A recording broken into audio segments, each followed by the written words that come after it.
An amiable welcome to everyone. This is your Allied Lectum channel to enhance your understanding.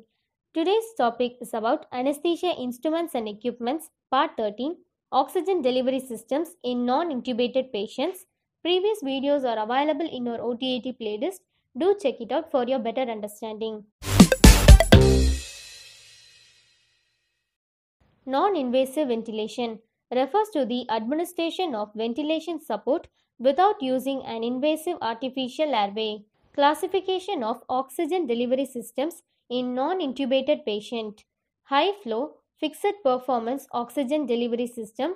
Low flow, variable performance oxygen delivery systems.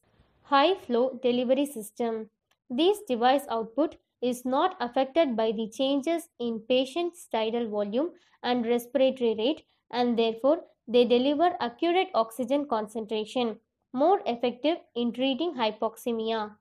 High flow device includes Venturi mask, transtracheal catheter, aerosol mask, tracheostomy collars, TPs, non-rebreathing mask with reservoir and one-way valve, and high humidity phase tents.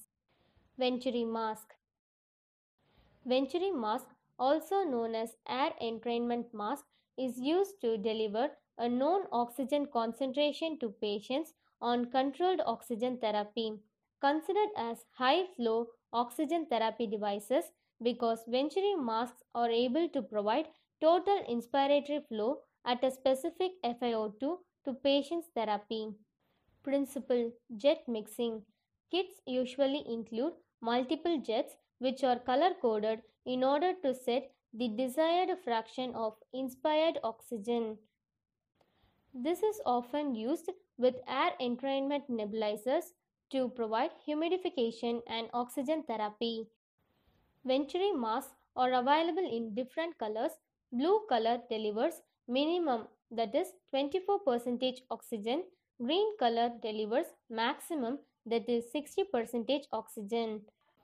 Transtracheal catheter.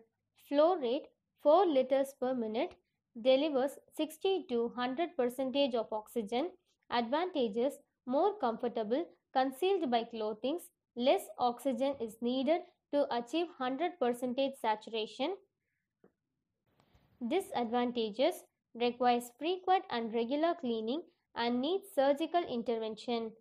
This is a picture of transtracheal catheter. Aerosol mask.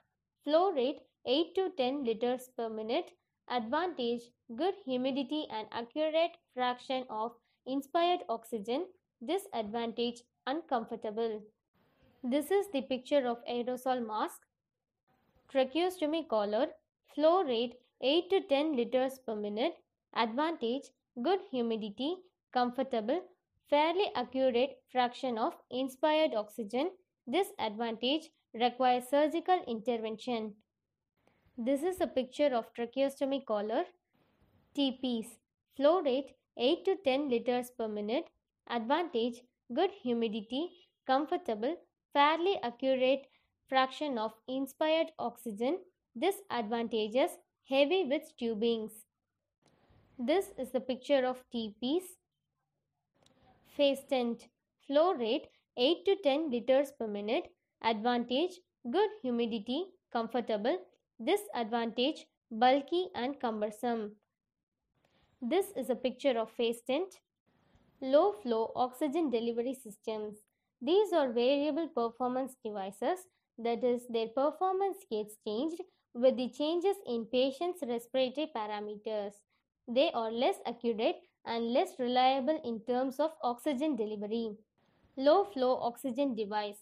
Nasal cannula, simple oxygen mask, partial rebreather mask, non-rebreathing mask, and polymask. Nasal cannula. Flow rate 2 to 4 liters per minute, delivers 24 to 45% of oxygen. Advantages: lightweight, comfortable, inexpensive, and continuous use with meals and activity. Disadvantage: nasal mucosa drying. This is a picture of nasal cannula, which is also called as nasal prongs. Oropharyngeal catheter. Flow rate 1 to 6 liters, delivers 22 to 44% of oxygen. Advantages are inexpensive and no need for tracheostomy. Disadvantages include mucosal drying. Catheter should be changed frequently to both nostrils. This is the picture of oropharyngeal catheter or airway. This is also called as Giddle's airway. Simple face mask. Flow rate 6 to 8 liters, delivers 40 to 60% of oxygen. Advantages are inexpensive and simple to use. Disadvantages are mucosal drying, poor fitting. This is the picture of a simple face mask. Non-rebreather mask. Flow rate 10 to 12 liters, delivers 80 to 100% of oxygen. Advantages include high oxygen concentration. Disadvantages are poorly fitting and must remove to eat. This is a picture of non-rebreather mask. Advantages of using non-invasive ventilation in non-intubated patients: avoids intubation, reduces patient's workload, provides adequate oxygen, improves quality of sleep, allows patient to communicate, allows patient to drink and eat, and reduces the chances of infection. Uses of non-invasive ventilation: weaning trial, acute and chronic respiratory failure, neuromuscular disease, COPD, chronic obstructive pulmonary disease, pulmonary edema, bronchitis, and muscular dystrophy. Contraindications: respiratory arrest, uncooperative patients, obesity, extreme anxiety, apnea, trauma or burns in face, inability to protect airways, and facial or gastrointestinal surgery. Thank you.